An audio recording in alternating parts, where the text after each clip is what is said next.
For centuries, power has been hidden not in crowns or banks, but in contracts, oaths, and rituals. Tonight we expose the Freeman Bloodline, ranked 12 among the dynasties of control. From medieval guild halls to modern councils, their influence runs through law, planning, policing, and bed enforcement. This is not theory, it is structure. Watch closely, because once you see the cage they built, you'll never unsee it. Wake TF up. The Freeman family, origins, guild law, and ritual foundations. The Freeman bloodline sits at rank 12 in the ledger of dynasties. Their power is not glamour or theater. It is structure.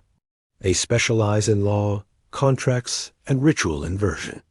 Their imprint runs through medieval freeman charters, livery companies, courts, and Freemasonry's ritual calendar. Where spectacle keeps the public watching, structure keeps the public bound. This page lays the foundations with dates, names, mechanisms, and the direct ways those mechanisms hit ordinary people. Medieval freemen, the legal caste. From the 12th century onward, English towns obtained charters that distinguished freemen from everyone else. A freeman held trading rights, could vote in civic elections, and enjoyed reduced tolls and specific legal protections within the walls. Admissions were ritualized, oaths in guild halls, entries by patrimony, inheritance, or servitude, completion of apprenticeship, recorded in ledgers, witnessed by masters. City charters 12th century onward. Borough charters granted authority to regulate markets, prices, and craft quality. The charters created a civic inside for freemen and an outside for strangers. Insiders held rights. Outsiders begged permission. Durham and York examples. Durham's craft companies admitted freemen by servitude and lineage, binding entrance by oath and fee. York's livery and mystery guilds policed quality, prices, and discipline through internal courts. These were proto-legal systems with penalties, appeals, and records, all under civic sanction. Freedom of the City of London, the most powerful model. The freedom was recorded by the Chamberlain's Court, conferred through livery companies, mercers, grocers, drapers, masons, and carried hard privileges, trading, relief from certain tolls, and eligibility for civic office. Admission ceremonies were formal, with declarations, fees, and entries in court books. Effect on the people. If you were not admitted, you were shut out of the city's economic core. If you were admitted, your conduct was governed by the company's rules and your oath. This made the freeman status both a gate to livelihood and a lever of control. Livery companies and the City of London model. The City of London perfected freeman privilege through livery companies, mercers, grocers, drapers, fishmongers, goldsmiths, masons, and more. The freedom of the city was conferred by the Chamberlain as court and often rooted through these companies. The process was ceremonial. Petitions, fees, declarations, and entries in court books. The economic core of the city sat behind this ritualized gate. Livery companies. These corporate bodies controlled apprenticeship, admission, the right to trade, and standards. Company courts handled disputes and enforced discipline, effectively a private judiciary with public sanction. Freedom of the city. Freedom meant reduced tolls, eligibility for civic office, and trading rights. Without it, access to the city's most lucrative markets was constrained. The Masons' Company, the operative stonemasons' corporate structure, carried ritual tools, square, level, plumb, and formal roles, master, wardens that later mirrored speculative lodge officers. Effect on the people. Property, commerce, and civic power were governed by organizations that combined economic control with ritual admission. Ordinary traders and craftsmen were subject to rules they did not write, and courts they could not enter without initiation. From operative craft to speculative Freemasonry emerged from the operative craft tradition, but pivoted into a symbolic fraternity that absorbed guild forms and claimed universal moral jurisdiction. Key dates anchor that transformation. C. 1390 to Regis. Halliwell, manuscript. The oldest English Masonic text codes craft rules and moral obligations. It shows ritual as a framework for technical work and ethical discipline. 1646. Elias Ashmole's initiation. The first documented non-operative admission, marking the shift from craft guild to symbolic society. The 24th of June, 1717. Grand Lodge of London and Westminster.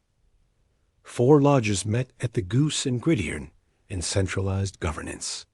The date, St. John the Baptist's Day, became a ritual hinge for officer installations and annual cycles.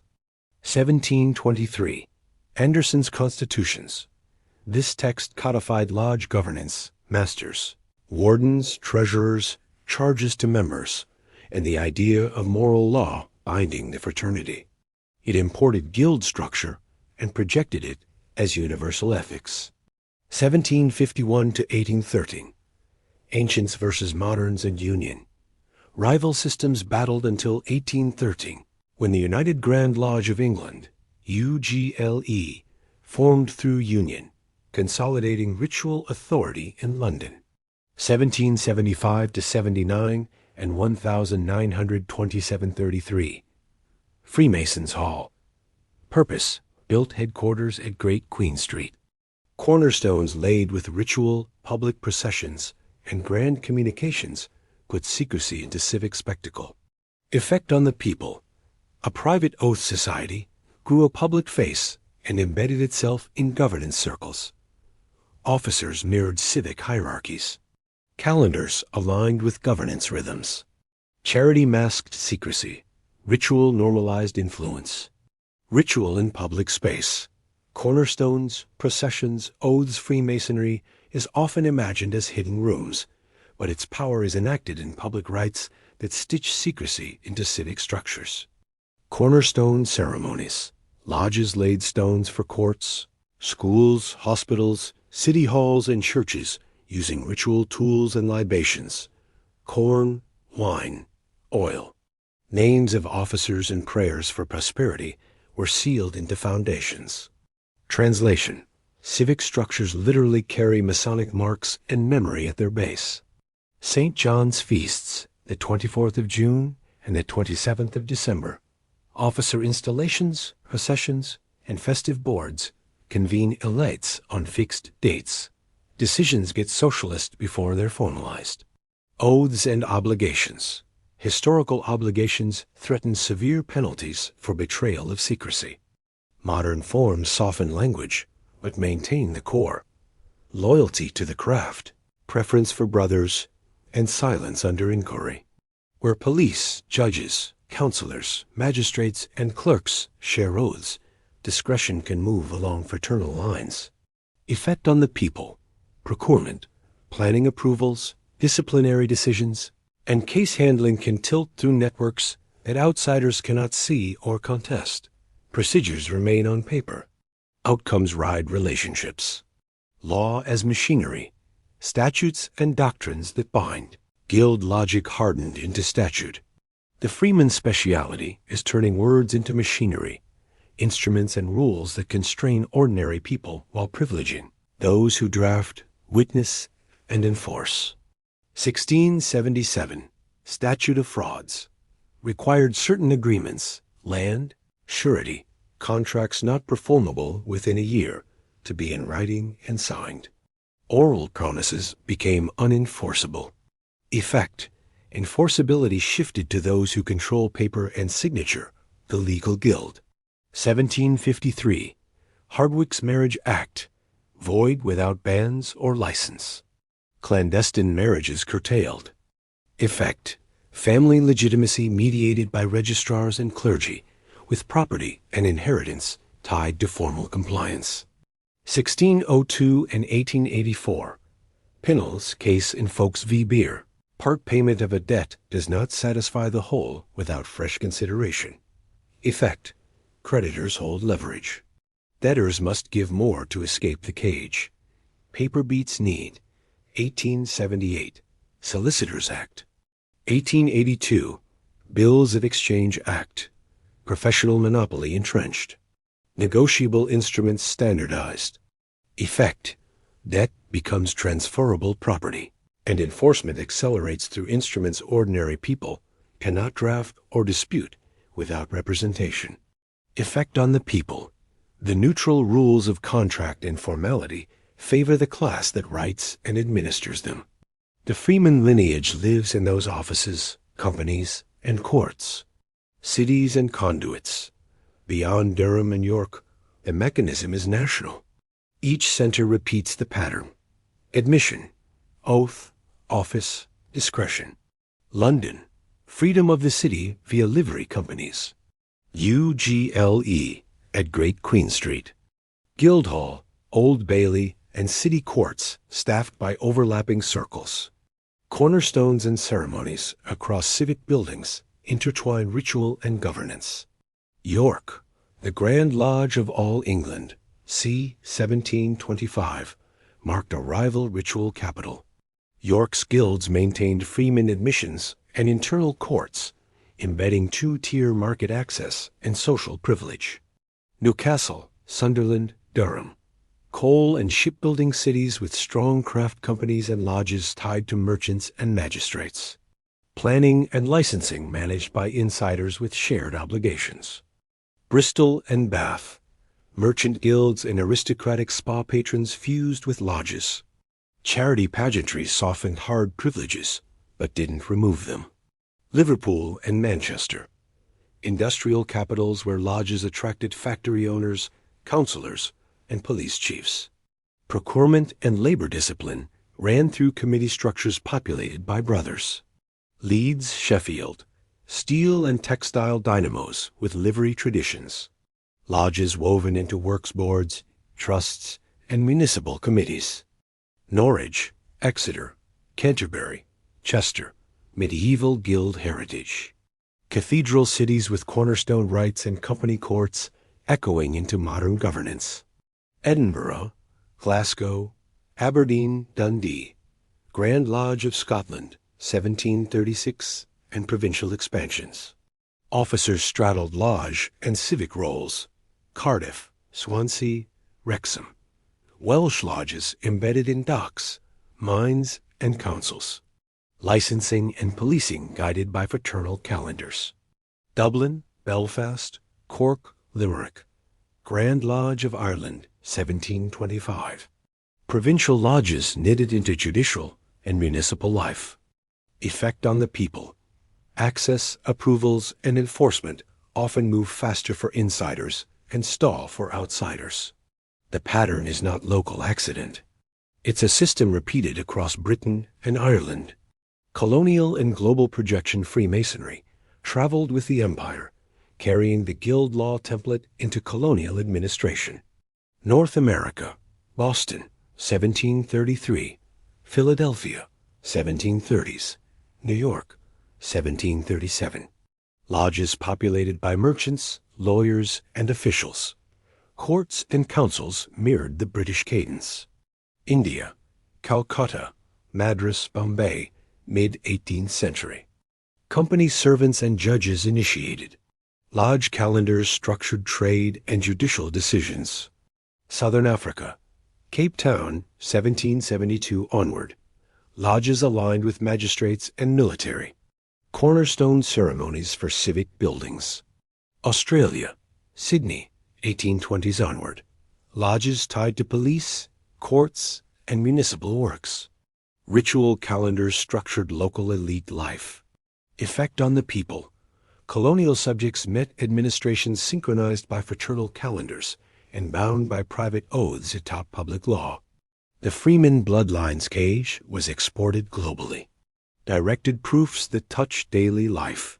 You demanded examples that hit the people, not theory. Here are the vectors. Procurement panels.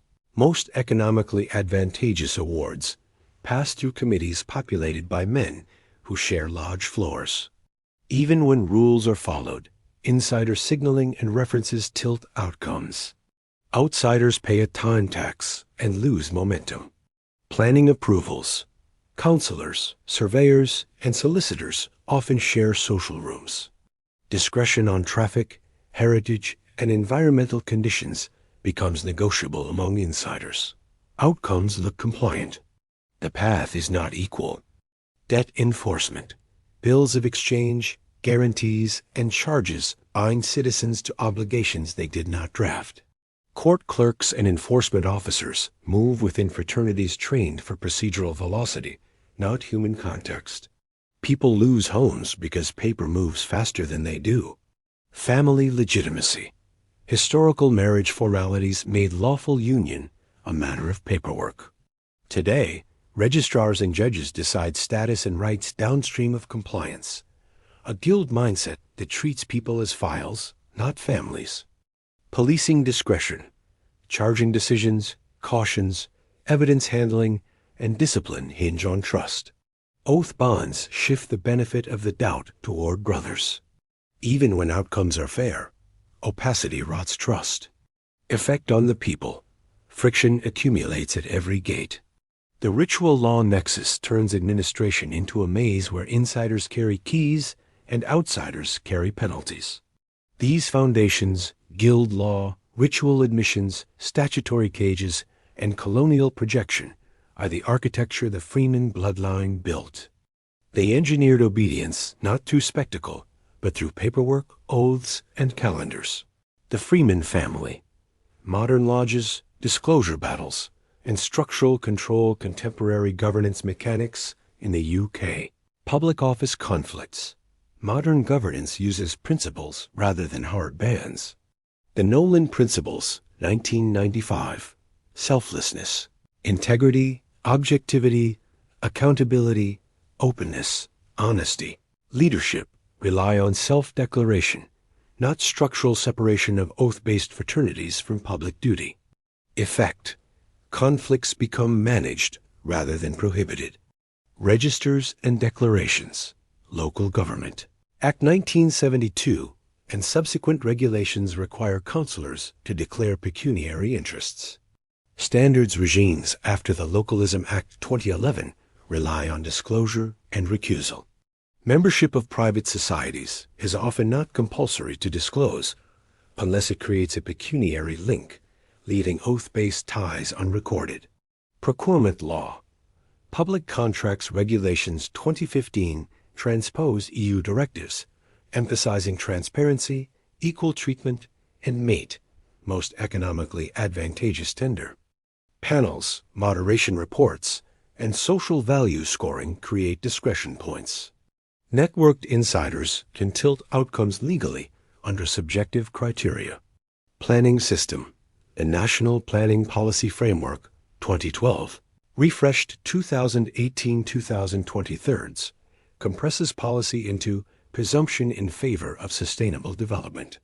Committees balance highways, heritage, environment, and housing need.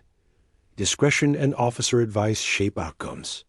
Undeclared social ties can steer the balance subtly. Policing frameworks. The Police and Criminal Evidence Act 1984, PACE, governs investigations with codes AG. Professional standards units handle misconduct. Disclosure of private memberships is patchy, often treated as personal data unless directly relevant to a case, keeping fraternal affiliations off the record. Judicial impartiality. The test from Porter v. Magel, 2001. Whether a fair-minded and informed observer would conclude a real possibility of bias, puts burden on recusal requests. Without mandatory lodge disclosure, litigants lack visibility to raise the challenge. Effect on the people. Governance leans on trust and disclosure regimes that don't name fraternities, leaving oath networks intact and invisible while decisions remain formally compliant. Timeline of UK disclosure battles, 1989 to 2020. 1989 to 1995. Early concerns raised. Media and advocacy groups flag risks of fraternal ties in policing and judiciary. Internal reviews emphasize general conflict policies rather than fraternity-specific rules. 1995. Nolan Principles set tone. Ethics framed around conduct, not membership. Voluntary culture dominates, with little appetite for mandatory registers beyond pecuniary interests. 1997-1998. Home Affairs Committee scrutiny. Parliamentary inquiries debate requiring police judicial Masonic membership registers. Some forces trial voluntary registers. Judiciary resists mandatory disclosure as intrusive. 1999 to 2005. Patchwork implementation. Select forces keep internal registers, others abandon. No universal statutory duty emerges. Transparency varies by force and era. 2000 Freedom of Information Act, FOIA, enables requests to public bodies, but personal data exemptions frequently block membership disclosures. 2008 to 2016. Standards reforms. The Standards Board for England is wound down. Localism Act 2011 shifts to local standards regimes. Registers focus on pecuniary interests. Fraternity memberships remain largely optional. 2010 Bribery Act codifies bribery and improper performance. It targets explicit quid pro quo, not social bias. Fraternal preference seldom meets the evidentiary threshold. 2016 to 2020. Renewed transparency push. FOIA requests test police judicial openness. Responses cite privacy or irrelevance without known conflict, keeping oath networks opaque. Effect on the people. Despite decades of debate, there is no universal, enforceable requirement to disclose lodge membership for police, judges, or counselors. The risk is acknowledged, but externalist to ethics rather than mandated transparency. Police and judiciary. Structure, registers, and recusal. Police registers reality. Where registers exist, they're often internal, voluntary, and subject to data protection limits. They rarely surface in case files unless a complaint alleges conflict. Discipline and evidence handling. Professional standards departments require integrity, but treat lodge membership as private unless misuse is proven. The evidentiary bar is high. Most bias manifests as discretion, not explicit breach. Judicial recusals. Absent mandatory membership disclosure, litigants must infer ties from social context. Judges self-assess and recuse if necessary. Without visibility, challenges are rare and usually denied. Prosecutorial discretion. CPS decisions on charging and plea negotiations rely on guidelines but allow judgment. Oath-aligned trust can shape assumptions about credibility and risk, especially in borderline cases. Effect on the people. You face a system that says, "We will be fair," without giving you the data to test that claim. Bias is managed by the insider's conscience, not by structure. Procurement mechanics, where discretion lies. Panel composition. Procurement panels typically include a sponsor, technical evaluators, commercial finance, and a chair. Composition is rarely publicized in advance. Insider clustering creates shared social context. Subjective scoring. Quality criteria, methodology, risk, social value require narrative assessment. Planted references and reputation signals sway scores legally. Moderation and tie breaks. After individual scoring, panels moderate. This is the discretion fulcrum. A few voices can reweight differences. Conflicts declarations. Forms exist, but without fraternity-specific prompts. Members often declare none, treating lodge ties as non-pecuniary. Debriefing limits. Losing bidders receive summary reasons, not full transcripts. Patterns of preference remain hidden behind lawful process. Effect on the people. Even clean procurements can consistently favor insiders through lawful subjectivity. The cage is the discretion, not the paperwork. Planning approvals. Subtle vectors of influence. Pre-application choreography. Developers meet planning officers informally. Fraternal proximity can shape advice on design, traffic, or heritage before the public ever sees a proposal. Committee briefing. Officer reports set the stage. Counselors lean on them. Shared social ties increase trust in officer recommendations, which often control the outcome. Conditions and Section 106. Legal agreements and conditions, traffic, environment, community contributions can be tailored. Insiders receive clearer paths through negotiation. Call-ins and appeals. Where committees refuse, applicants can appeal to the planning inspectorate. A well-connected team navigates faster with better documentation and experts. Effect on the people.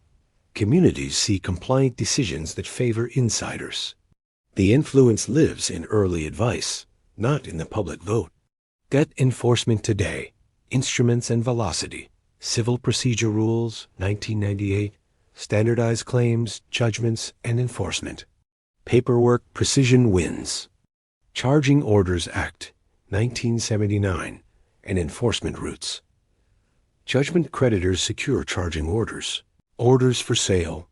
Attachment of earnings. Third-party debt orders. Bills of exchange and guarantees. The 1882 framework still powers negotiable instruments. Modern guarantees and indemnities move through boilerplate drafted by professionals. Insolvency Act, 1986. Statutory demands precede bankruptcy. Timelines are unforgiving. High Court enforcement officers. Writs of control convert judgments into property seizures swiftly. Effect on the people. Debt moves at the speed of instruments. Those who draft and file win by default. Oath networks add lubrication. Introductions to aggressive firms. Faster filings, better affidavits. Family status and registrars. Modern Control Vectors Marriage Act 1949, as amended, and Civil Partnership Regime, 2004, expanded 2019. Status is conferred by compliance, notice, venue, authorized person. Marriage, same-sex couples, Act 2013, extended civil marriage. Registrar's discretion tested, then normalized. Family court discretion. Child arrangements, financial orders, and protective orders hinge on judicial assessment of credibility and need. Probate and intestacy. Estates settle through grant of probate or letters of administration. Process advantages those with professional support and prompt filings. Effect on the people. The family's legitimacy and entitlements remain mediated by form. The gate is paperwork. The advantage lies with those embedded in professional networks. Charity vehicles and reputational armor. Masonic charities. Modern English Freemasonry channels millions through structured charities, for example, national foundations and provincial relief funds. Gala dinners, grants to hospitals, and visible donations build reputational armor. Gift aid optics. Tax-efficient giving and publicized impact convert secrecy into benevolence for the record. Selection discretion. Boards retain control over beneficiaries and publicity. Networks inside decide who is helped, strengthening internal cohesion and external legitimacy. Effect on the people. Charity reframes fraternity as benevolence, discouraging scrutiny. Public sees kindness. Process hides preference.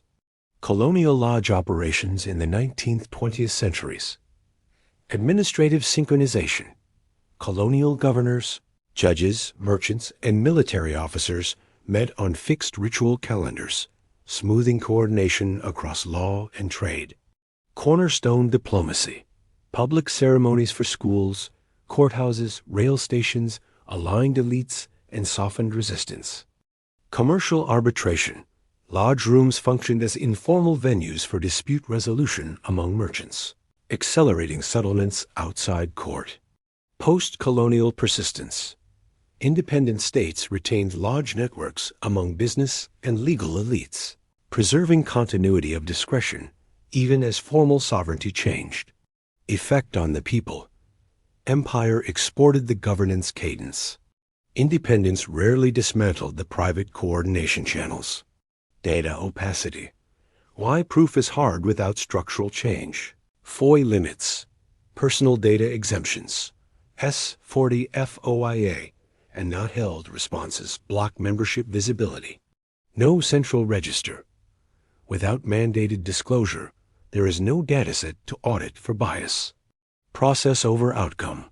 Panels and courts defend decisions on procedural compliance. Bias hides in reasonable discretion. Self-policing ethics. Bodies rely on codes of conduct rather than external verification. Fraternal ties remain culturally normal and legally invisible. Effect on the people. You can feel the skew, but cannot prove it easily. The design keeps evidence scarce and deniability abundant. Tactical counter-ritual. Levers the public can actually pull. Mandatory membership registers for public office. Require disclosure of membership in oath-based fraternities for counselors, senior officers, police, magistrates, and judges. Recusal rules that name fraternities. Codify recusal triggers where lodge ties exist, not just financial interest. Panel transparency. Publish procurement panel names and conflict statements after awards.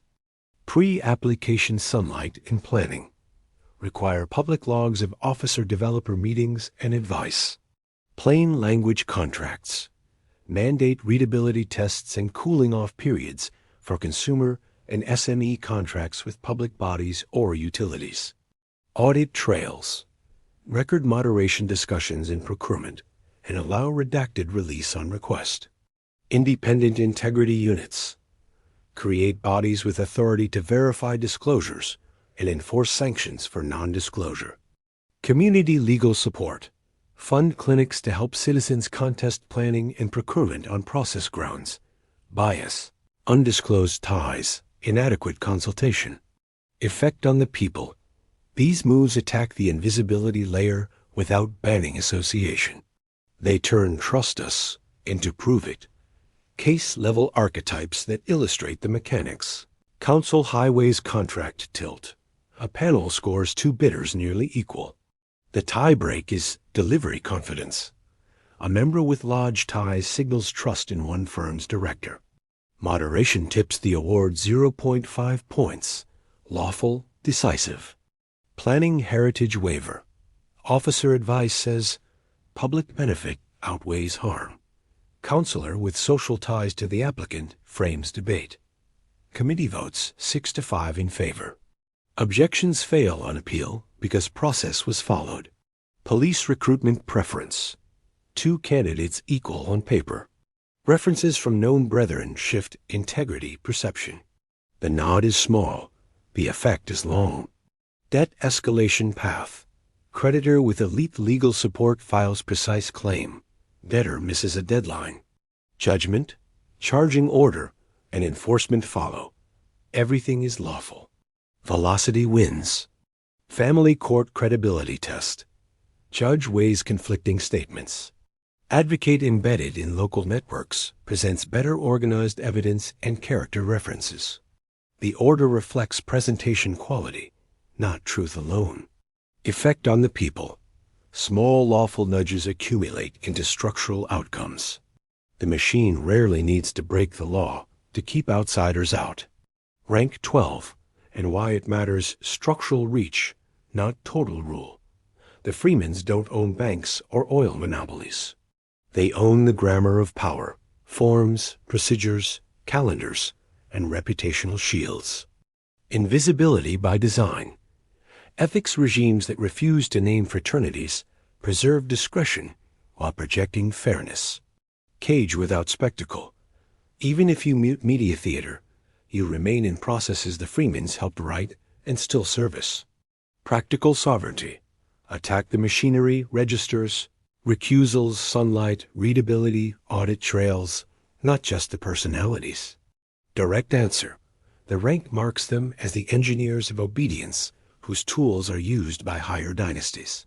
Strip away the stage lights and the cage remains. You've just seen how the Freeman Bloodline engineered obedience through law, ritual, and hidden networks. If this opened your eyes, make sure to like, share, and subscribe, and hit the bell so you don't miss what comes next. Because in the next chapter, we move to Family 11, the Lee Dynasty, masters of Eastern finance and ritual power. Stay tuned, the fire only gets hotter. Wake TF up.